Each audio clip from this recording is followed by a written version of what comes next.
Vazhottukonam ബി.ജെ.പിയുടെ കൗൺസിലറായിരുന്ന സുഗതനെ Vattiyoorkavu police arrest ചെയ്ത് കൊണ്ടുപോവുകയും സുഗതന്റെ പേരിൽ വട്ടിയൂർക്കാവ് സ്റ്റേഷനിൽ മാത്രം 7-8 കേസുകൾ സുഗതന്റെ തലയിൽ കെട്ടിവച്ചപ്പോഴേ അവിടുത്തെ ജനങ്ങൾ പറഞ്ഞതാണ് ഇതെന്തോ കള്ളക്കളിയാണ്. പോലീസ് ഏതോ രാഷ്ട്രീയ പാർട്ടിയുടെ ചട്ടുകമായി ഒരു നാണം കെട്ട കളി കളിക്കുന്നുവെന്ന് വാഴോട്ടുകോണത്തിലെയും വട്ടിയൂർക്കാവിലെയും സുഗതനെ നല്ലപോലെ അറിയാവുന്ന ജനങ്ങൾ പറഞ്ഞതാണ്. ഇപ്പോൾ ആ രീതിയിലേക്കുള്ള കാര്യങ്ങളിലേക്കാണ് സംഭവങ്ങൾ എത്തി നിൽക്കുന്നത്. അതായത് ഒരു പോലീസ് ഉദ്യോഗസ്ഥൻ അവൻ ഇട്ടിരിക്കുന്ന കാക്കി കുപ്പായത്തിനെങ്കിലും ഒരു വില കൽപ്പിക്കേണ്ടത് അനിവാര്യമായിരുന്നു.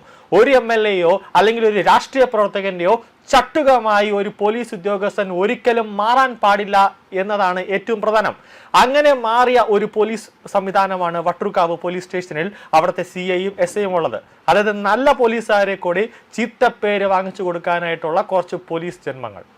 ഇപ്പോൾ സുഗതനെ കോടതിയിലേക്ക് നെടുമങ്ങാട് കോടതിയിൽ ഹാജരാക്കിയപ്പോൾ കോടതി ചോദിച്ച ഒരു പ്രധാനപ്പെട്ട ചോദ്യമുണ്ട്. പോലീസുകാർ നിങ്ങളെ ഉപദ്രവിച്ചോ എന്ന് കോടതി സുഗതനോട് ചോദിച്ചപ്പോൾ സുഗതൻ പറഞ്ഞ ഒരു പ്രധാനപ്പെട്ട കാര്യമുണ്ട്. അതെ, എന്നെ പോലീസ് ആക്രമിച്ചു. അതായത് ആക്രമിക്കുക എന്ന് പറഞ്ഞാൽ എന്നെ പോലീസ് മാന്യമായ രീതിയിലല്ല എൻ്റെ അടുത്ത് പോലീസ് പെരുമാറിയത്. അതായത് മെഡിക്കൽ പരിശോധനയ്ക്ക് കൊണ്ടുപോയപ്പോൾ അന്വേഷണ ഉദ്യോഗസ്ഥർ എൻ്റെ അടുത്ത് മോശമായ രീതിയിൽ അന്വേഷണ ഉദ്യോഗസ്ഥർ പെരുമാറി എന്നാണ് BJP കൗൺസിലർ R. സുഗതൻ കോടതിക്ക് മൊഴി നൽകിയത്. ആ മൊഴി കോടതി മുഖവിലക്കെടുത്ത് രേഖപ്പെടുത്തുകയും ചെയ്തിട്ടുണ്ട്. അതിൽ സുഗതൻ കോടതി മുമ്പാകെ പറഞ്ഞൊരു കാര്യമുണ്ട്. അതിൽ പോലീസ് പറഞ്ഞത്, വട്ടിയൂർക്കാവ് CI അടക്കമുള്ളവർ പറഞ്ഞത്, വട്ടിയൂർക്കാവിലെ സ്റ്റേഷനിലെ ഉന്നത പോലീസ് ഉദ്യോഗസ്ഥൻ പറഞ്ഞൊരു കാര്യം ഇങ്ങനെയാണ്: ഒരു പോലീസുകാരൻ വിചാരിച്ചാൽ മതി നിന്നെപ്പോലെ ഒരുവനെ ജയിലിൽ കടത്താൻ.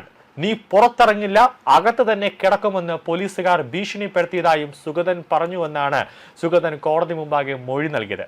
നിന്നെ വാളമീനിനെ പിടിക്കുന്നത് പോലെ പിടിക്കുമെന്ന് ഭീഷണിപ്പെടുത്തിയെന്നും സുഗതൻ പറഞ്ഞിരിക്കുകയാണ്. തുടർന്ന് ആരാണ് പ്രതിയെ വൈദ്യപരിശോധനയ്ക്ക് കൊണ്ടുപോയതെന്ന് കോടതി ചോദിച്ചു.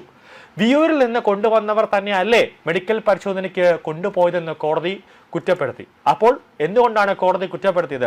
വിയൂരിൽ നിന്ന് കൊണ്ടുവന്ന ഉദ്യോഗസ്ഥരാണ് സുഗതനെ ജനറൽ ഹോസ്പിറ്റലിലെ മെഡിക്കൽ പരിശോധനയ്ക്ക് കൊണ്ടുപോകേണ്ടത്. പക്ഷേ സുഗതനെ കൊണ്ടുപോയതാകട്ടെ വട്ടിയൂർക്കാവിലെ SI ആണ്. അത് എന്തുകൊണ്ട് എന്ന ചോദ്യമാണ് കോടതി ഇപ്പോൾ ചോദിച്ചത്. കസ്റ്റഡിയിൽ തരാത്ത പ്രതിക്കൊപ്പം വട്ടിയൂർക്കാവ് SI എങ്ങനെ പോയെന്നും കോടതി ചോദിച്ചു. അതിനാരാണ് അനുമതി കൊടുത്തതെന്ന് കോടതി ചോദിച്ചിരിക്കുകയാണ്. സുഗതന്റെ പരാതി കോടതി മുഖവിലക്കെടുത്തു. പോലീസ് ഉദ്യോഗസ്ഥർ അതായത് 2 ദിവസത്തേക്ക് സുഗതനെ പോലീസ് കസ്റ്റഡിയിൽ വേണമെന്ന് പറഞ്ഞു. പക്ഷേ സംഭവം എന്തോ ഒരു ആസൂത്രണം അല്ലെങ്കിൽ ഒരു അട്ടിമറി പോലീസുകാരെ തിരക്കഥയിൽ ഒരുക്കി വെച്ചിട്ടുണ്ടെന്ന് കോടതിക്ക് ആദ്യമേ തന്നെ ബോധ്യമായതുകൊണ്ടാണ് 5:30 തിരിച്ച് നെടുമങ്ങാട് കോടതിയിലേക്ക് ഹാജരാക്കാനായിട്ട് കോടതി ഒരു നിർദ്ദേശം നൽകിയത്. സുഗതനെ പോലീസ് മനഃപൂർവ്വം വേട്ടയാടുന്നുവെന്ന് പ്രതിഭാഗം കോടതിയിൽ വാദിച്ചു. അത് കോടതി മുഖവിലക്കെടുത്തിട്ടുണ്ട്. CIO അല്ലെങ്കിൽ മറ്റ് ഉത്തരവാദിത്തപ്പെട്ട ഉദ്യോഗസ്ഥരോ കോടതിയിൽ നേരിട്ട് ഹാജരാകണമെന്ന് കോടതി നിർദ്ദേശം നൽകിയിരിക്കുകയാണ്.